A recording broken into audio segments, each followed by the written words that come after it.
Welcome to the Writing Gals. We are 4 sweet authors, tonight only 3 because Victorine is just having so much fun on a cruise. She just lives such a difficult life sometimes, but she's missing us, I'm sure. Anyway, so tonight we are going to be talking about some of our favorite writing resources and but first we want to kind of give an update on what we have been doing lately. So Anne-Marie, you want to give us an update? Sure. So this month I published 2 books already, and it's the 5th of the month. So you need to be as productive as I am. No, I'm just kidding. One day after another. So 2 books in 2 days, basically. One was a co-written book between me and Maggie Dallin, and this is my co-written YA series. And I had having a lot of fun with that series. And then the other one was the start of my multi-author series that I did, that my publishing house is putting out, and I'm putting out the first book. But this is a book I'm actually doing more of a slow launch, live launch, which I haven't done in a while. I've done a lot of pre-orders. And so my live launch is going to be interesting to see how it works. I'm just kind of going slow with this one because we're going to have more books in the series coming out, every 3 weeks. So I'm okay with going a little slower this time. And then I have just writing and trying to write in my co-written books and my own personal ones. My whole goal this year was to slow down writing and to write more intentionally. And I kind of bombarded myself at the beginning of the year with a lot of books. But as May rolls around and hopefully all these books will be done and out, and then I can just focus more on 1 or 2 books every couple of months. That's my personal books, not books that I've co-written. Co-writing takes less time because I only write half the amount of words for a certain book, but it's still like you feel that pressure to be like, okay, well, she finished her chapter and now she's waiting for me and she can't progress in the story until I write. And so it's kind of a figure things out. But I know once I get all my books that I have on pre-order done, then I can just focus on something. And I'm excited to do something like that. Yeah, that's awesome. So that's what I'm doing. The long and the short of it all. Cool. Are you ready, Michelle, or should I go? You're muted. So. Well, we'll see how this goes tonight. So I'm in a hotel and having trouble getting my hotspot hooked up. So I'm at the mercy of hotel internet right now. But I'm really excited because my book is going to launch in 2 to 3 days, depending on final edits. And I'm just excited to get that story out. And it's funny, I spent most of the day alone in a hotel room with the freedom to write, and most of the day my name and just picking one of them to work on was really hard. It's like trying to pick your favorite child and say, yes, this is the one, my favorite. So but it's not only that, it's also saying you're my favorite, I'm going to pick you, but then I'm going to stick with you when you annoy me and I hate you and I no longer write in you. I want to write in you. Yes, because the only way to finish books is to stick with one thing and for long enough to finish it. And so you're making a commitment, that's for sure. And it's part creativity driven or like inspiration driven and part, okay, what do I need to be doing business wise right now? And so I'm still trying to decide. I've got another day of writing tomorrow and I'm like, I got to stick with one of them. We'll see what happens. But I'm just happy to be writing and, feeling pretty healthy as an author right now. So that's a good place to be. Well, that's awesome. I'm excited for your book to come out too.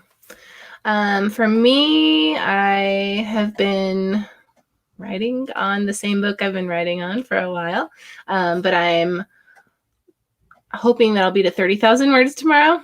And usually the last part of the book goes a lot faster for me than the first part. So I'm hoping that's true in this case. I have made myself decide that I will have it done by the end of the month. And so I'm going to do everything I can to make that happen. And then that's basically what I've been doing writing wise. So yeah, that's me. And so tonight we wanted to talk about some of the great resources that we have found to help educate ourselves as writers so that we can write the best books that we can and increase our abilities. Because I know, like, for me, I didn't go to school to be a writer. I went, I was that weird person that thought they liked math better than English. And so I took the minimum credits required to graduate, and that was all. And so when I, a few years later, decided that I wanted to become a writer and a New York Times bestselling author, someday, I had to learn how to do it all. And so there was definitely a lot of education that went into that afterwards that was self-education. So first, we wanted to maybe go over some of the books that we have found really helpful that helped us to increase our skills and get us to where we are now. So does anyone want to share their books first, or who wants to go? I would say for me, the best books that I picked up were Chris Fox's books. And I haven't really read a lot of craft books. Mm-hmm. A lot more to do with like productivity, or once you have a book, what to do with it. Because I find that some craft books can be very subjective, mm-hmm. and they are very like, you can find yourself getting down a rabbit hole of this is how you should do it, and you shouldn't do it any other way. My husband was reading Story Genius as he was trying to figure out his book, and she had some good advice in it. But I think he, as a starting out author, he thought, well, this is the way you have to do it. And I was like, well, no, not really.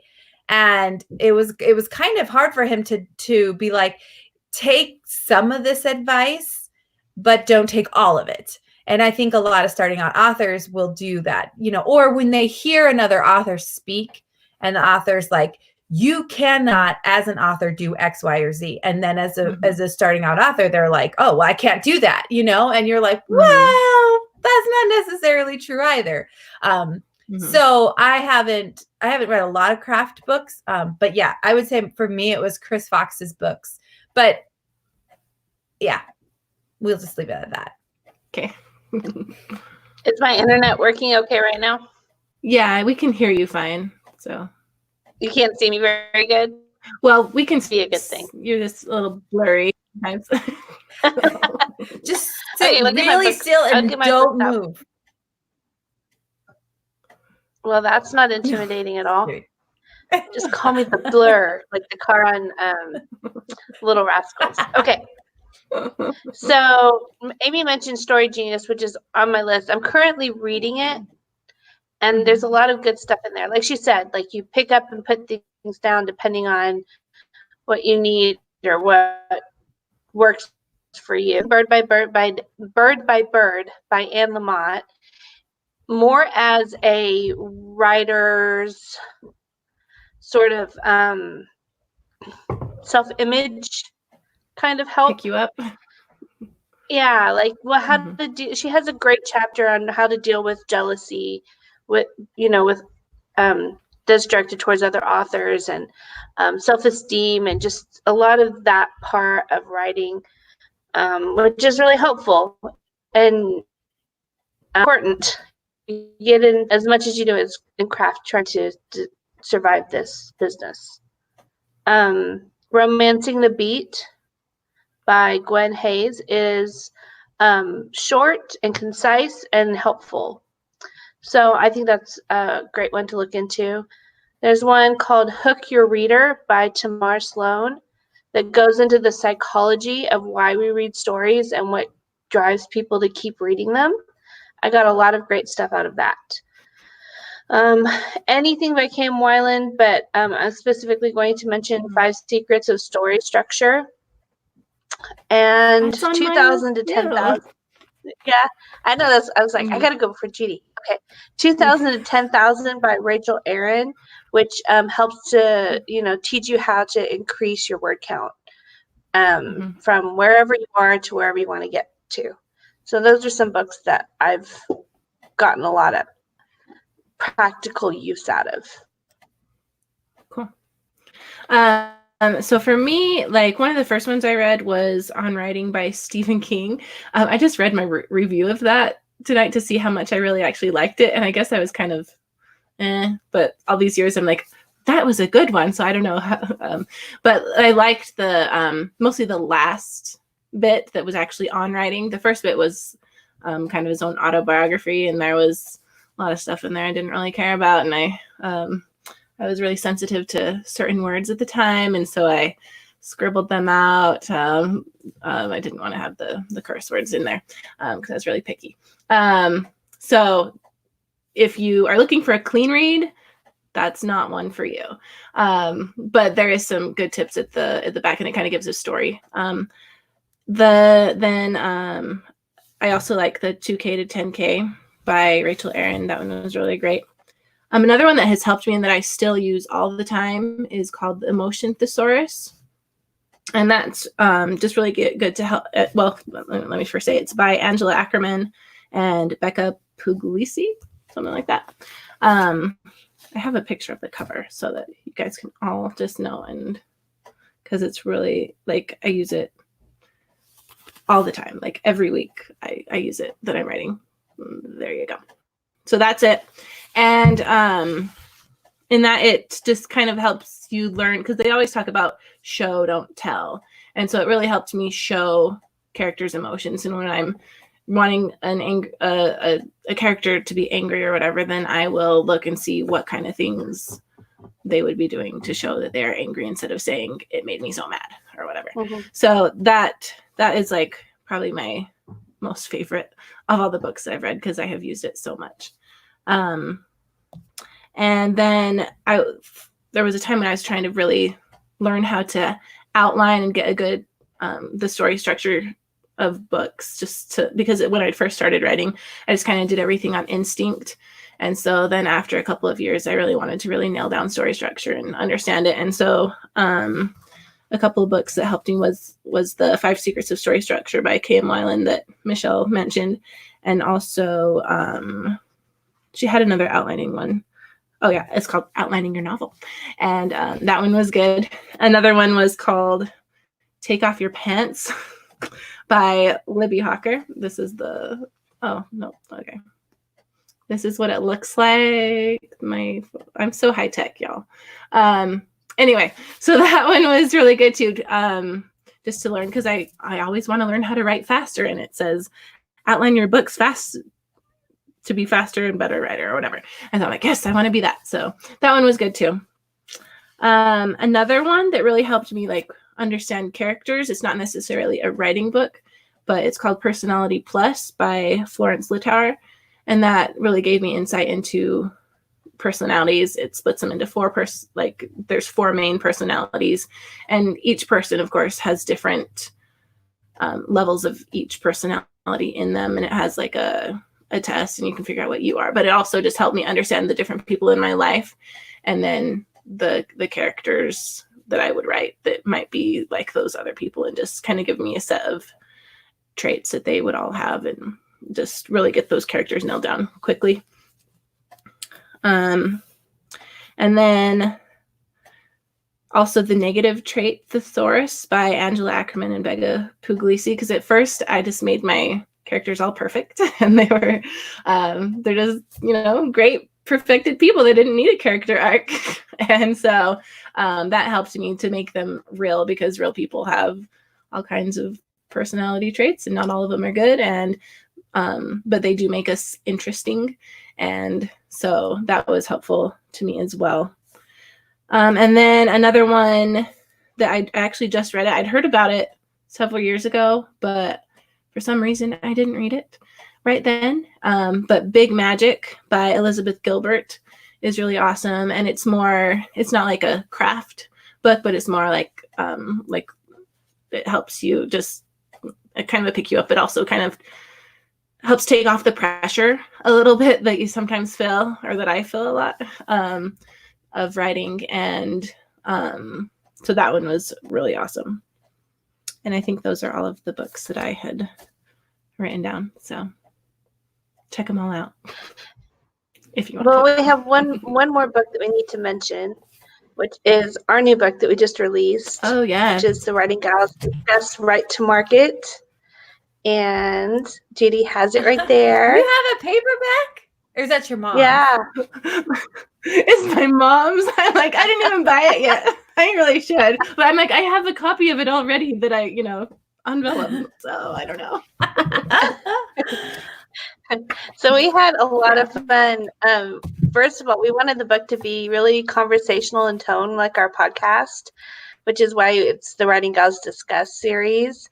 And we've tried various ways of putting the book together, but we had a writing retreat at the beginning of February where we were all in the same house, in the same room, working on it together. And that's when we really got things to come together. And I think is what we really want for our series is to be stuff that's really going to get to the heart of whatever we're discussing and be immediately helpful and inspiring. And, I feel like a lot of books don't have a lot of substance to them. And I feel like there's a lot of substance in there and people can pull it apart and get different gems at different points, you know what I mean, from different people. And so hopefully you guys will check it out and it'll be as helpful for you as we wanted it to be. Well, and it's like the book that go ahead. That's okay. I was going to say, I think it's the book that like I wish I would have had back before I started writing so that I could have just started things off all right and known what I was doing. So. Well, and I think all the books that we mentioned that had helped us were all told from one writer's perspective. And I think that's where I come down to being like, well, maybe it worked for them, but doesn't necessarily work for everyone. And our books, and this isn't going to be the only one, but they're told from 4 different authors' perspectives. So there are points in the book where Judy's like, no, that doesn't work for me. Or I'm like, that didn't work for me. So we like directly contradict each other in the next paragraph. I'm like, no. But we tried to keep it real. And we tried to keep it very much like, here's my honest story. And maybe it didn't work for Judy, but it worked for me. And seeing those different perspectives or those different life experiences, I think is really helpful because in writing and publishing, there is no one shoe fits all. We are all very different. And so we just try to stay away from, I guess it just really bothers me when writers or other authors are like, this is the only way to do it. And you can't do it any other way. And I'm like, no, that's not true. So that's what's awesome about it. Our book. I think authors tend to be a little conceited at times. And luckily, if you've got good friends that can keep you humble, then you're in better shape than most. But yeah, I think sometimes they just wander too much or they don't get down to what is actually helpful, what you can take and apply to your writing. And or it's too highbrow, too,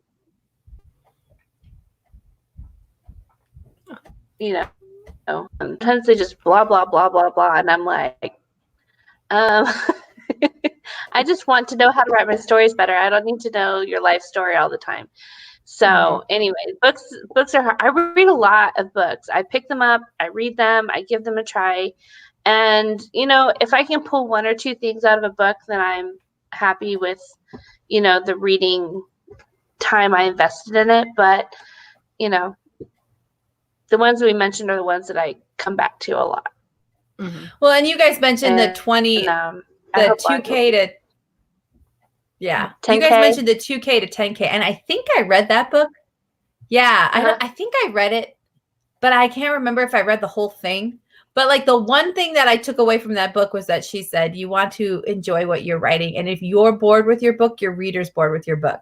So like however X amount of pages her book is, and I can't even remember if I finished it. I was like, that was the one gem that I took away where I was like, that is very true. And I can feel it in my writing because if I'm getting bored, then I'm like, okay, something exciting needs to happen because if I'm bored, I can only imagine how bored my readers are at this point in the story that they're going to be looking for something exciting to happen. So, yeah. And she's the one that came up with the candy bar scene term that we use a lot. It was in that book, I believe, Yeah. where, make every scene a candy bar scene, the one you're looking forward to. Yeah. So Judy touched a little bit on her education. I think we did a podcast where we talked about our education. And I actually always knew I was going to be a writer, and I had a scholarship to go to college, but my college didn't have like a specific writing degree. And so I just picked the courses that I thought would literature, writers, and 2 minors. And I did history because I also wanted to be a historical author. So for me, even from the point of when I started school, to me, the education of a writer is not just about how to write or the craft of writing.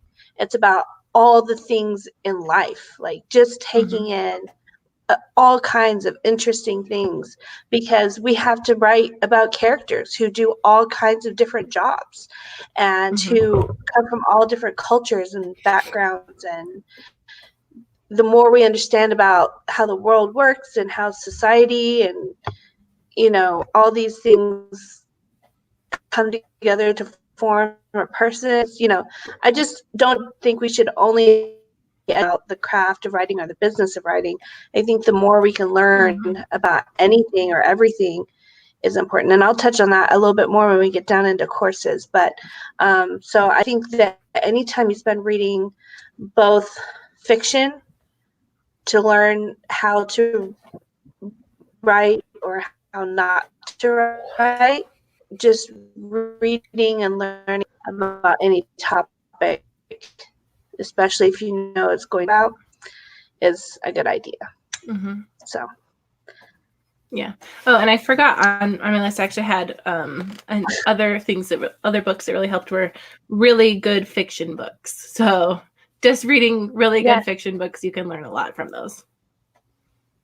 Yeah. Well, be intentional when you read. I mean, it's great if you're reading and you kind of losing into a story, but then later when you put the book down, think, why was I so hooked into that story? Like, what was it that made it so I couldn't put the book down?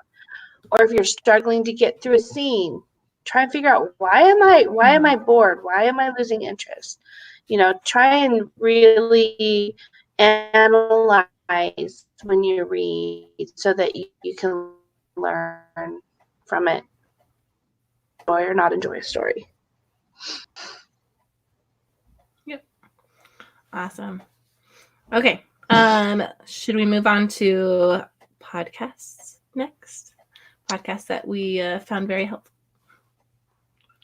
So for me, I when I first started writing, I liked listening to pretty much anything Brandon Sanderson did. So he had YouTube channels that he had. I mean, I kind of picked and choose because I really wasn't so much into the world building type things that he talked about.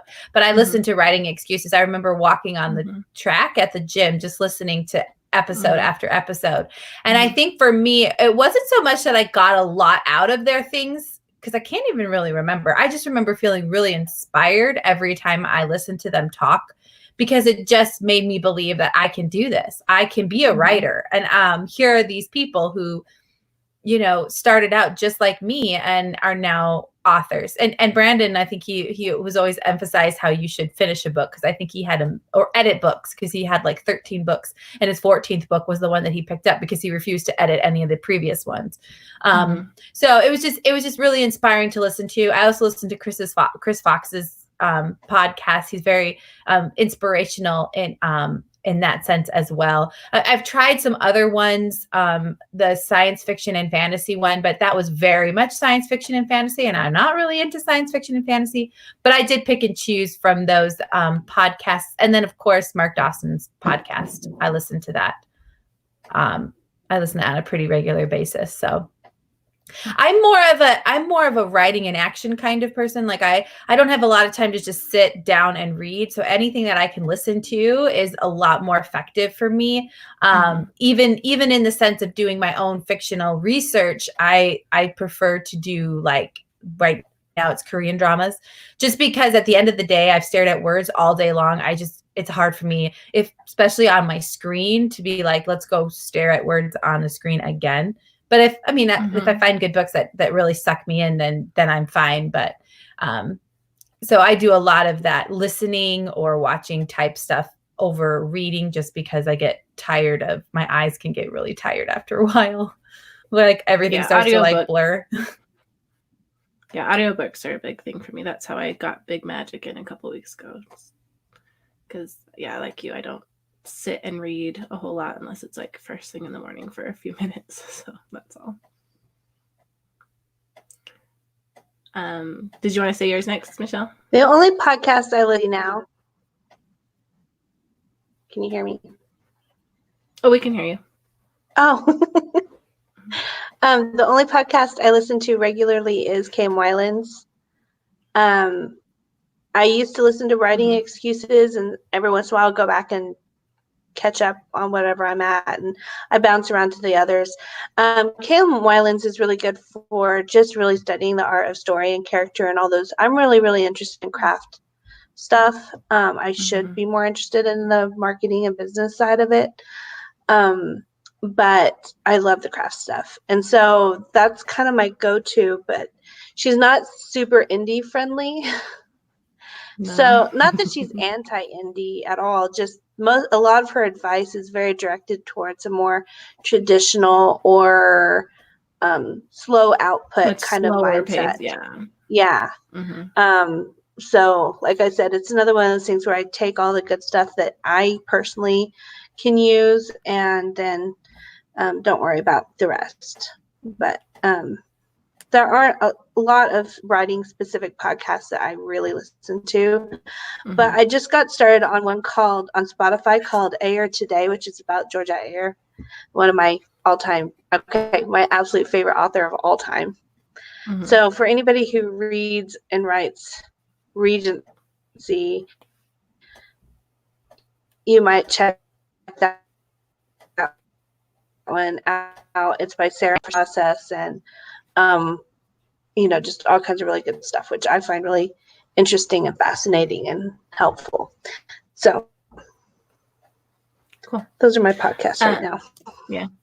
So the ones that I've mostly listened to were Writing Excuses and then also Helping Writers Become Authors by K.M. Weiland. Those are the main ones. And I would always just listen to those as I clean my house, rocked my babies, and just if I could not write, I would be listening. And that, and then listen to them on like time and a half, always kind of bump up the speed so I could get as many in as I could. So that's what I did. And then another one so I don't really listen to those as much anymore. But one that helps give me ideas is called The Second Date Update, because I write romance, and that's fun. So if you want some ideas for some bad dates you could put in your books, that one's a fun one. Yeah, I checked that one out after you told us about it. It's funny. Yeah, I totally have an idea for one of like an opening scene in my next book from that. It's going to be awesome. So. Okay, so then any YouTube channels you like to listen or watch? I like Chris Fox's that Amy has mentioned. I find a lot of useful things from him. And that's mainly and then the Writing Gals, that's, it's the only other one. Hold on.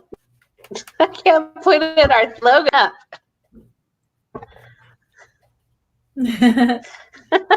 This one is amazing right there. So my YouTube favorites, I really like Writer's Life Wednesday by Abby Emmons. Incredible theory of writing and making it where you can have. I've been watching it a lot more and specifically writing down all the steps and things that she says and applying it to every story as I'm outlining, and it's helping me. She takes a lot of her story genius, and she actually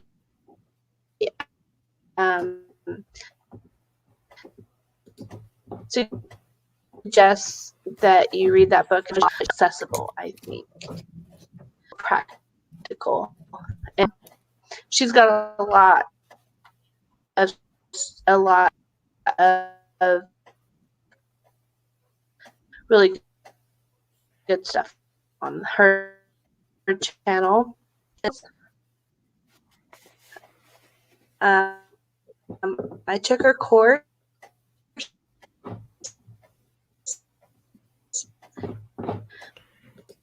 I think you might be cutting out a lot. I think that's a good long-term career mindset. I think it's a good one.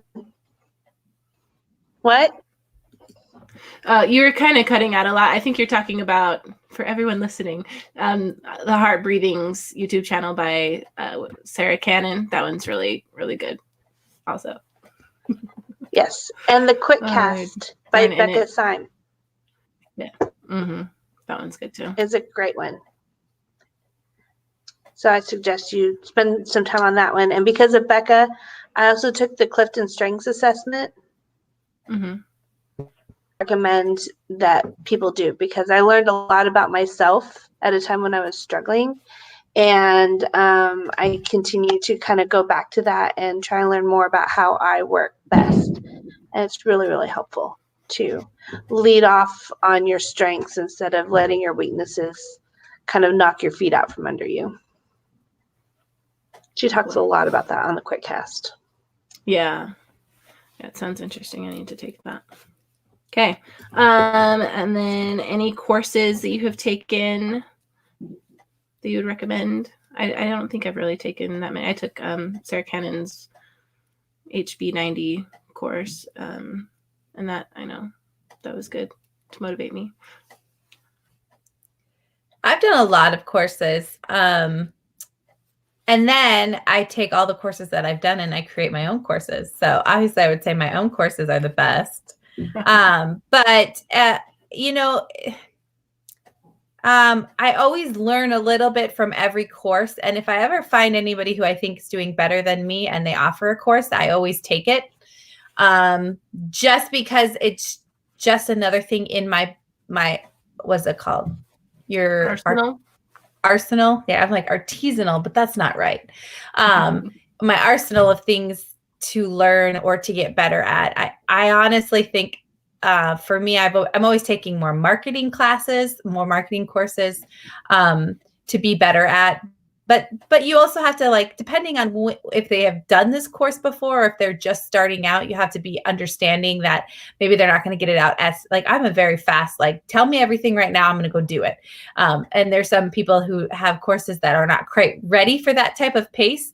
And I also have a struggle with people who try to explain the whys behind everything, and it actually makes it, I get lost in what they're saying, especially because courses are recorded, and if they're not, like, pointing out, like, if they're talking more abstract, it's harder for me to follow them. But if they're, like, pointing like this equals this on the page, then I can follow along.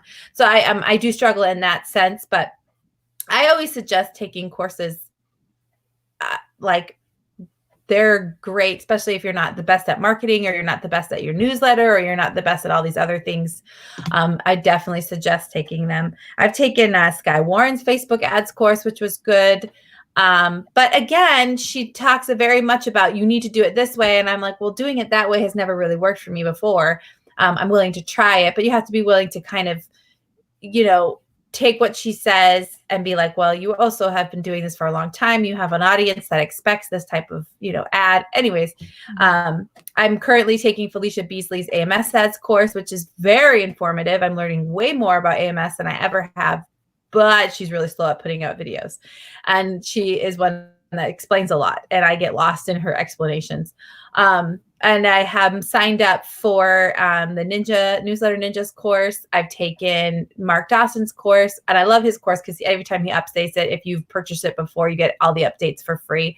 And he does go into a lot more than just Facebook and AMS ads. I think he does BookBub. that kind of stuff. I haven't dug into any recent videos he's done. I need to put time in my schedule to do that. But you know, he's also one that talks a little more abstractly instead of more specific for genres, which I understand because he tries to appeal to every genre. But it can also be, you're also like, well, that's not really going to work for me for romance or YA. There's no major YA author that I can target on Facebook. So, well, what do I do? Like, it's a harder for that in that sense. Mm-hmm. I did the Heart Breathings course, which I've learned I am not a writing down type of person. I'm just not that into fun. Like, I like planners, but that's also something I have to drag around with me. And so I'm not so much into, I enjoyed it and what she said about it, but it wasn't really a lot of stuff I took away doing. And then I took Bobby Kim's Facebook ads course. That was probably the one that took my career up to the next level, just the way I learned doing Facebook ads through him. And I think that's it. I think those are all the courses that I've taken, but none of them I walked away thinking, man, I wish I had never taken this course. So I guess that was a positive. Very good. You're muted, Michelle. Sometimes I think it's just as important to learn what doesn't work for you or what you don't like as it is to learn what does. Because like you said, we have so many voices shouting at us all the time.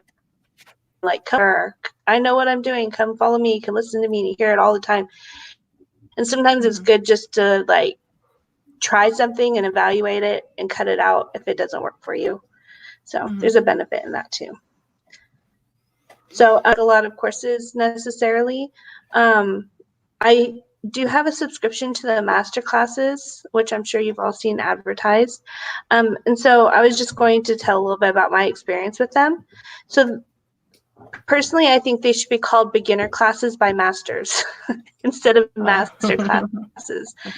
Because especially all of the ones by writer tend to be on a more beginner level, which if that's where you are,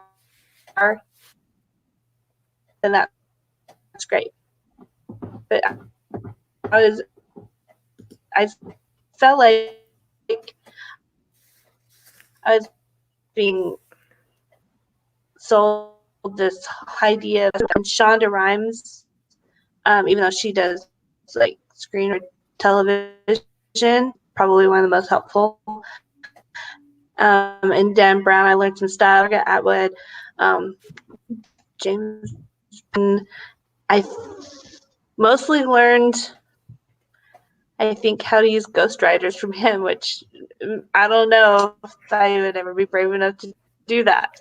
But what I was going to say, though, is that even though I didn't necessarily learn a lot of new things from the writers on there, I actually learned a lot. I used the master classes for all the other areas, specifically for books. I wrote a book with a fashion designer character, and so I did all of the fashion design courses. I had someone who is an actor, and the whole book was set on a movie set. And so I watched everything by directors and actors. And I had a rock star book. So I watched all of the classes by, Christina Aguilera and like all these people. I watched all their classes. Search for me. I learned a lot about those fields from people who, were excelling at them, and picked up a lot of really specific information that I wouldn't have known any other way. That gave me a level of expertise when I was approaching that I would have missed out on otherwise. So to that kind of a performer, so that was great. My subscription, I've renewed it once, and I don't think I'm going to renew it again. I think I'm going to switch over to Skillshare, which I've been hearing a lot about on a lot of different channels. Skillshare is really using the YouTube, you can check them out. It's a little bit less than masterclass, but you have just as wide availability of classes. So a lot of writing classes on there, but there's like, just like with masterclass, all kinds of other fields. So if I wanted to research or learn how to do something else, there's a lot on there. So that is what I'm planning to do starting in June with my master class. So let's go and check out what they've got going. Cool. Awesome. Okay, so now should we go on to a writing conference writing conferences? I can go first. Yes. I'll say mine. I haven't gone first yet.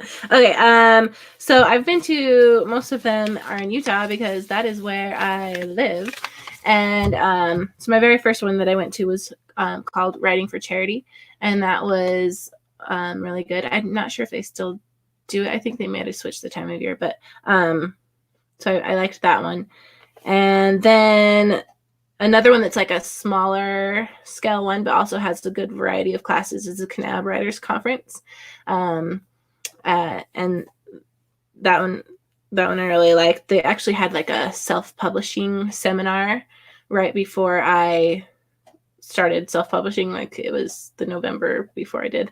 And so that taught me a lot about self-publishing. That helped me decide if I wanted to do that or not.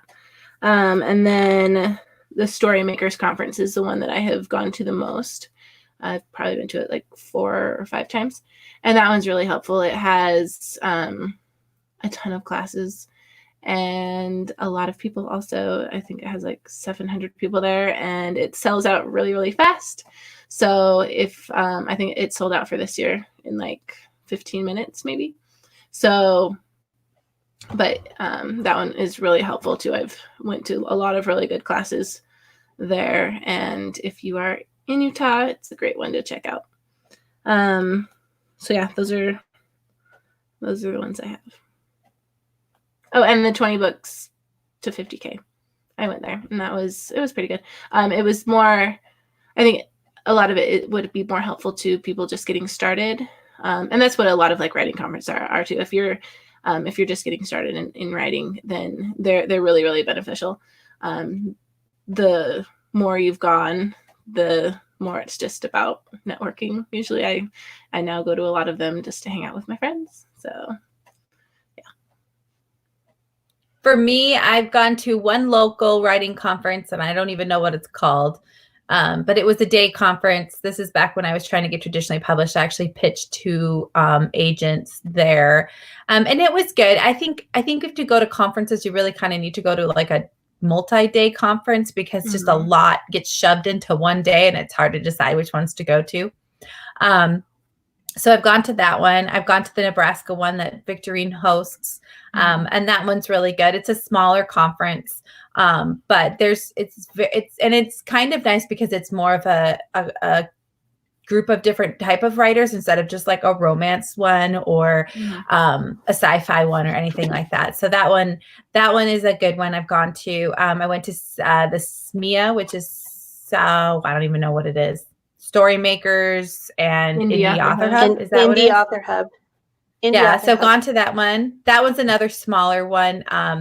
So the problem for me is if you get to conferences like Storymakers, which I've been to, or 20 Books, which I've been to, it's so big. Sometimes you get overwhelmed and it's almost hard to meet anybody because you kind of just stick in your little bubble of friends and you don't really want to go outside of it. So going to smaller conferences have been more helpful. Storymakers is a great one. And 20 Books was good. I did not feel like a lot of the classes were romance specific. And I almost felt like romance was a bad word at that conference. I hear that they're changing that, which is awesome. But it was just too big for me. I didn't like how big it was. And it was also in a smoky casino, which I didn't like as well. So I probably won't be going back to that one. And then I went to NINC in Florida, which was good. smaller conference. And I felt like a lot of the classes that I wanted to go to at 20 books were taught at NINC. So if you're overwhelmed by crowds, you have to hit a certain income level to qualify to be part of NINC. But I would suggest probably NINC over 20 books just because it's smaller. You actually get to talk to all the teachers. I mean, I think it's like what, Michelle, 150 people? And that's including all the teachers?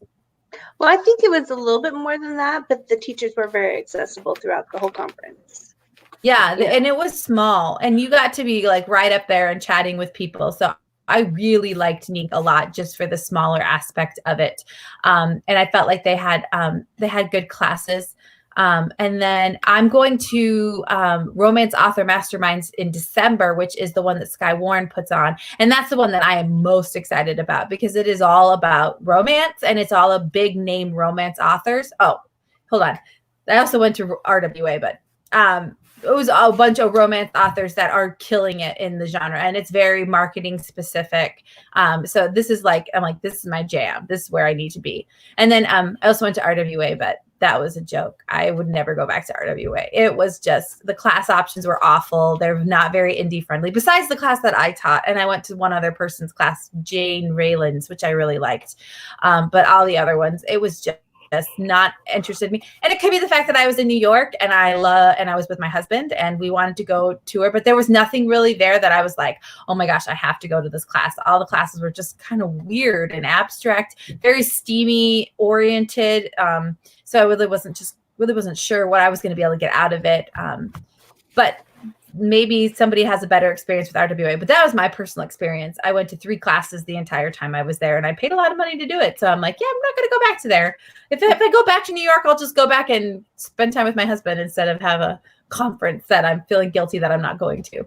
And then we did the Rita lunch and I don't even know what the Rita is. And I'm like, what is that? Why are we here? And the lunch wasn't good. The hotel was gross. So yes. I think a lot of people are skipping RWA this year. Yeah, I just think it gets too big, and yeah. They got internal issues right now. They got some major issues. So one of the things that I haven't gone to any other conferences that they haven't talked to except Lone Star Inc., which had 1 year and was run by my friend Jen, and I hope gets going again someday because it was a really, really good conference in Dallas, Texas. So I guess kind of what I'll talk about with conferences from my perspective is that it's really, really good to go into a conference with the mindset, for me at least, of applying the classes to whatever story I'm working on, because it helps me to learn and apply what is being taught better. One of the best classes I ever took was at Lone Star Inc., and I am 3 hours from my house, so I can't check my net class, but it kind of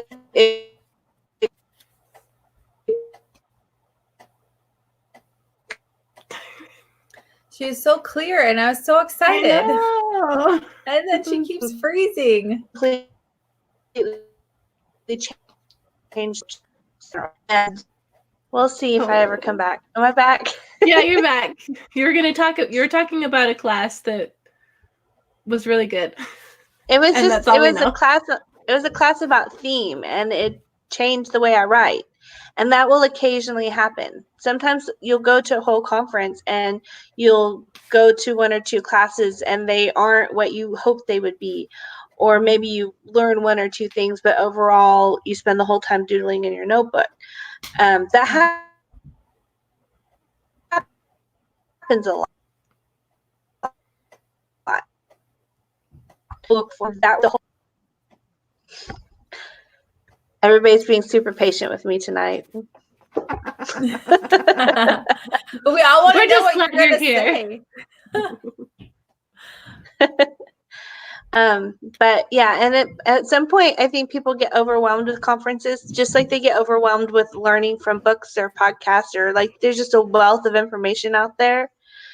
And so at the end of the day, conferences are what you get out of them. And sometimes, like we said, you learn more talking to people in the hall than you do in the classroom or in the, at the lectures or whatever you have going on. And so they're valuable.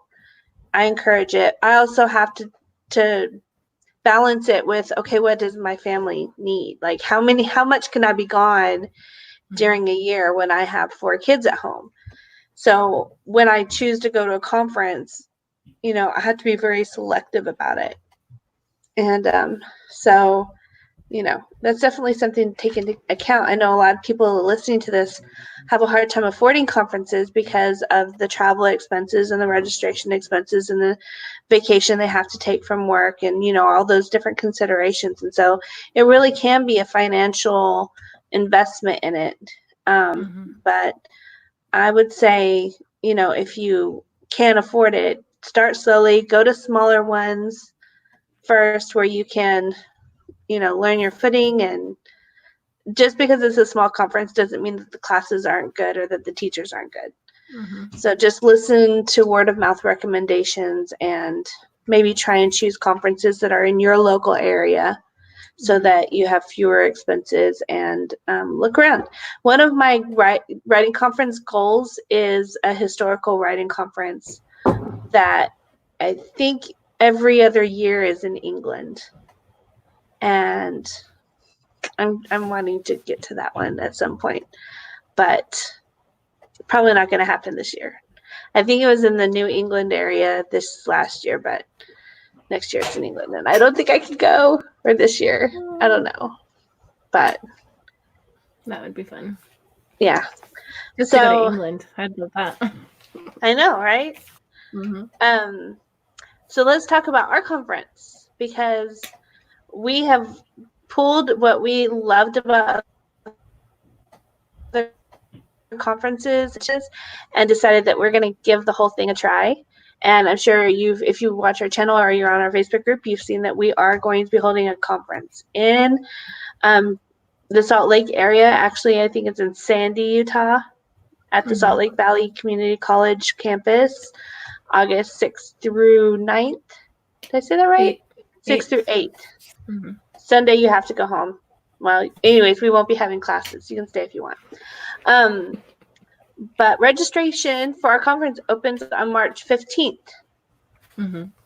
So we're really excited 10 days away. To get things going. We have finalized the class schedule, pretty much completely finalized. We have some really great teachers coming. We're going to start announcing who those are. Excited that we as the Writing Gals, since this is, you know, our platform and you're used to hearing from us and you like to come and learn from the 4 of us, that we were going to teach a lot of. She's saying we're going to teach a lot of classes. But there will be one of us teaching every hour. So if you sign up, yes. So it will be us, and a bunch of other great people. 3 classes at any given time. Yeah, we have a historical track that Michelle is heading up, and then we also have we're going to do some YA classes and some adult romance classes. It's going to be romance focused conference. We figured there's not a lot of those out there. I mean, you have RWA, but as you remember, I'm not that thrilled with that conference. But I think for us, it was very much like, hey, we have been to a lot of conferences. What do we like? What don't we like? And let's take that, or what do we feel is missing in all these conferences? And let's take that and put our little spin on it to make what we think is going to be a pretty awesome conference for people who are just starting out and for people who have lots and lots of books out. And you just come hang out with us. The first day, we're going to have a writing sprints, and we're going to have other small kind of breakout things. We're actually going to do a little competition. I'm so excited for our writing sprints, where we're going to have one of us at each end of each corner of the room, and we're going to like compete against each other for word count and all that kind of stuff. It's going to be really, really fun. If you enjoy watching us and watching us talk, then you will love coming to this conference, because we are going to be in there and just having a ton of fun. And Victorine's husband is there. And so if you've gone to the Nebraska conference, you know what I'm talking about. And Charles is a riot and you will love meeting him. And my husband might be there, might not, might be there. I don't know what's going to happen. But you get to know us very, very well and see how tall or short or all those kinds of things we are. Find out that we are exactly in person the way we are on our podcast. Except for I am a little more shy. I do well in small crowds of people I know. When I get into big crowds, it overwhelms me, but I will just be smiling and getting through it. So, but it'll be a lot of fun. It's hopefully working. One of the things that we've noticed about conferences is a lot of them more indie friendly, but ours is going to be friendly because we're all indies, but we're also traditionally friendly. I mean, like from the other direction, like we welcome traditionally published authors to come and learn about romance with us, but I think it's one of the few genuinely indie friendly conferences, especially specifically for romance. There's not very many out there, so it's going to be a really great place to just come and learn without any kind of weirdness going on in the ranks. That tends to happen at some of these conferences.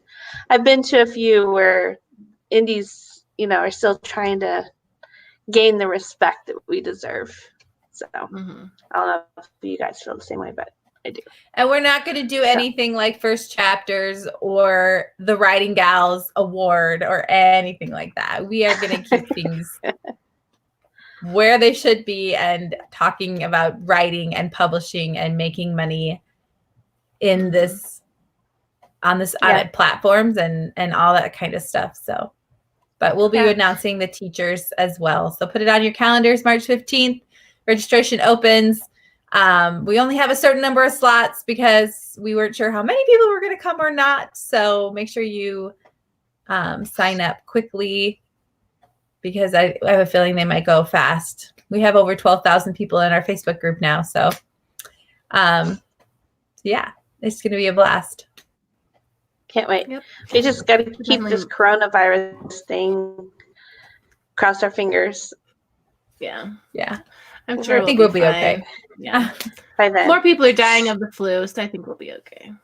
I know. It's just so interesting because it's not so much like that big of a deal. We don't really know for sure what's going to happen, but like, I don't know. Trying to say, come and everybody get in this big group of people all together. I don't know.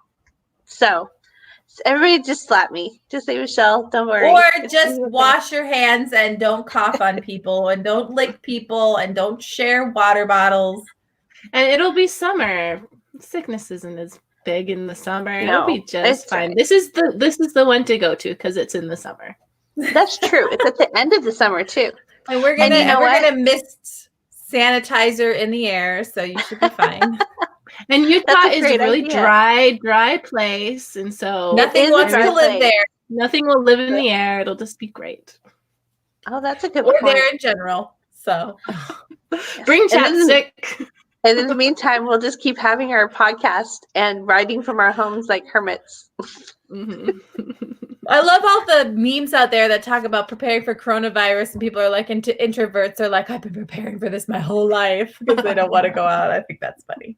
All right, go off. Off on tangents, and it's my fault. I'm sorry. So join our Facebook group. We'd love to have you there. We'd love to chat with you. We're very active. We've got lots of people who do writing sprints or just ask questions. We allow all questions because we feel like anytime in your writing career you have a question, you should be able to ask it.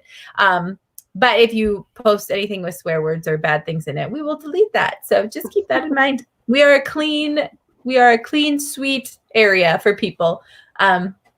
And then like and subscribe. Make sure you hit the little bell notification. I don't know if that's still happening, so you can know when we go live or we post any videos. It's pretty much when we go live, and then you can watch us. And yes, be excited for our conference and head on over to Amazon to grab the Writing Gals Discuss, Writing to Market. And and read about how crazy we really are, or how we really think, when we can actually get the words to come out right instead of vomit out of our mouth. Because some of us are a lot better at writing than speaking. Maybe this person right here. So you get to know the true Judy in that book. The real Judy. In 2 weeks, we'll give you an update on how many spots we have left in our conference registration. And Victorine will be back, and I'll have good internet. And it will be a good night, so don't miss it 2 weeks from now. And it'll be closer to spring. So, 2 weeks is just when the party's going to happen. So stay tuned. Yeah. All right, good night. Thanks for staying up late with us.